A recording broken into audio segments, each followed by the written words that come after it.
In the middle of the 19th century, Moses Hess formulated the first written principles of communism.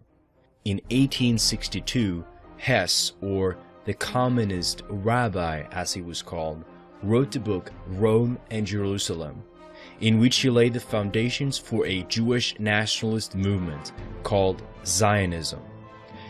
In the book, he called on the Jewish people to become separatists and to prepare for the creation of a future homogeneous Jewish ethno-state. Palestine would be occupied by the Jewish people, but the big problem was Palestine was at this time 19 to 95% Arab. Hess argued that international Jewish bankers would help in this realization of stealing the land from the Palestinians. Hess suggested in his book that one last race and class struggle was being developed between the Aryans and the Semites. In this fight, Hess predicted that the Jews would stand as winners and the Europeans as losers. The Jews would stand superior over all other peoples, and because the Jews had preserved their racial purity over the centuries, it would give them a leading role in the world. Hess essentially promoted eugenics and racial hygiene for the Jews, and talked about a future Jewish ethno-state. He also referred to Christianity as the religion of death.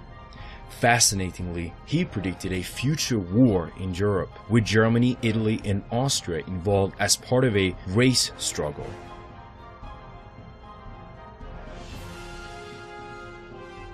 Moses Hess was a close friend and collaborator of Karl Marx and Friedrich Engels, which he converted to communism and assisted them in their work with the Communist Manifesto in 1848. This proves that socialism, Marxism, communism, and Zionism in fact share the same roots. Although they traveled different paths, they had the same common goal: domination of the world. They all work and plan for the day when the chosen race shall inherit the earth. Karl Marx, real name Moses Mordecai Levy, was descended from a long line of famous rabbis who were so-called Talmudic scholars, from which is the source his own philosophy was derived. Marx's grandfather was a rabbi by the name of Mordecai. In fact, his grandparents were related to the Jewish Rothschild family through marriage. Rothschild would also partially fund Karl Marx, who would be remembered as the Jewish father of communism. Le Droit de Vivre, May 12, 1936, said, "Jewry is the mother of Marxism." The Communist Manifesto laid out the ideology of communism. Its key points include a central bank with monopoly on credit, abolition of countries and nationalities, abolition of the traditional family consisting of a man, a woman, and children, abolition of private property, which means no rights for the people, to make it impossible for people to earn a livelihood by introducing heavy taxation, confiscation of property, abolition of the right of inheritance, and a communist state, i.e. Jewish monopoly on credit and banking. The media in total control of the communists. Women should not focus on family and children anymore. In their own words, communism wants to do away with the status of women as mere instrument of production, and abolition of Christianity and morality. Marx refers to this totalitarian scheme as dictatorship of the proletariat, and his cult followers promote violence, class envy, and hostility towards free markets, family, business, tradition, and Christianity. Today, they are instrumental in the destabilization of Europe. Marx also openly encouraged genocide against Slavs, referring to them as racial trash and that they must perish in a revolutionary Holocaust. I don't think many people know that only socialists publicly advocated genocide in the 19th, 20th centuries. I think that's a very little known fact, and it seems shocking if you mention it. I've lectured on it here and in other universities, and it's always greeted with a sense of shock.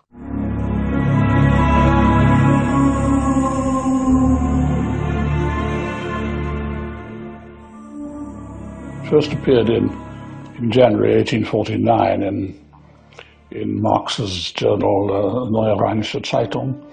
Engels wrote of how the class war in Marxian terms means that when socialist revolution happens, the class war happens, there will be primitive societies in Europe 2 stages behind, because they're not even capitalist yet. And he had in mind the Basques and the Bretons and the Scottish Highlanders and the Serbs, and he calls them racial trash, Abfälle, racial trash, and they will have to be destroyed, because being 2 stages behind in the historical struggle, it will be impossible to bring them up to the point of being revolutionary. He spoke about the vulgarity and dirtiness of Slavic people, you see.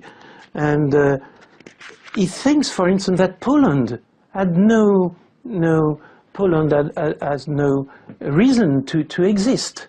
The classes and the races, too weak to master the new conditions of life, must give way. They must perish in the revolutionary Holocaust. Karl Marx.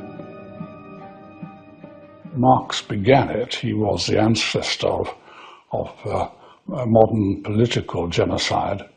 And I don't know that any European thinker of the modern period before Marx and Engels ever publicly advocated racial extermination. I can't find anything earlier, so I presume it starts with them.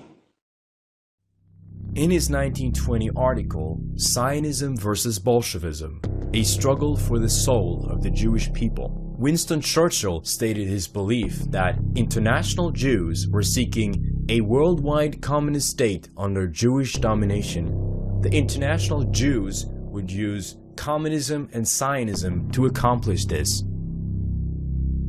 As a first step towards establishing Israel, Hezekiah Niles described in Niles' Weekly Register article that the Rothschilds had purchased Jerusalem in 1829.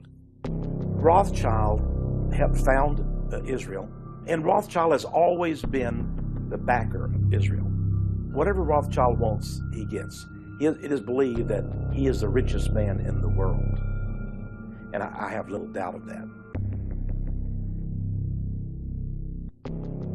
In 1897, the first Zionist Congress was held in Basel, Switzerland, and was chaired by Theodor Herzl. Jewish delegates from across Europe agreed that Palestine should be given to them. Prior to his death in 1904, Herzl predicted that a world body will one day give Palestine to the Jews, and that he will go down in history as the father of the Jewish state. For Herzl's dream to come true, European military powers would have to be manipulated and used into taking Palestine away from the Ottomans by force.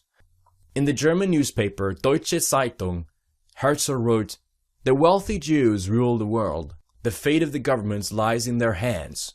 They start wars between countries, and when they wish, the governments make peace.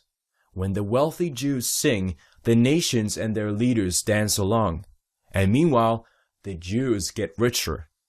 Dr. Wolfsohn said in New York Times article in August 22, 1907 that Jewish people must conquer the world.